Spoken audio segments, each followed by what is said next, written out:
Hello mga madam! For today's video ay dumating na nga yung in-order ko na mga Filipino food sa Wii. At ngayon guys, ay papakita ko sa inyo kung ano yung mga in-order ko. Hello mga madam! Good afternoon! Ito nga yung mga na-order ko na galing sa Wii Filipino Grocery Store. And if you want to order guys sa kanila, click the link na ilalagay ko sa comment section. Order na lang ako sa kanila online. Tapos ano lang, 2 days dumadating na agad. 1 to 2 days. Mabilis lang. At syempre, napaka-frozen. Order ako ng saba. Frozen siya, guys. Parang ano lang to? $3 each. $3 ay $4 siguro each. Pero madami na. Ito palagi yung ano, yung kinakain ko, guys. Ito na yung paa. Ayan. Paa ng baka. Paa ng baboy.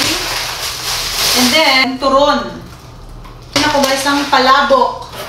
Kasi magluluto ako ng palabok. Malagkit na rice. Kasi last time, nabili ako dito malagkit. Pero hindi siya ano, ang pangit. Hindi siya, parang bigas lang. Ito malagkit. Ito yung gagamitin ko guys. Magluluto ako ng mga dessert like biko. Pwede ko lang ito ng mga $10 or $9. Sa isang box, yung nilagay dito lang. Lemongrass, ang dami. Alay, tatanim ko to. Siguro pwede itong itanim. Sa isang... Matagal na ako guys nag-order sa Wii. Free shipping na. Malaki nang masisave mo. Uy, wow. Meron akong Eden cheese. Eden cheese. Ligo sardines. Yung maanghang. 555 na hindi. Ay! Na hindi maanghang. 6 pala na sardinas. 555 na tuna guys. Then, mechado.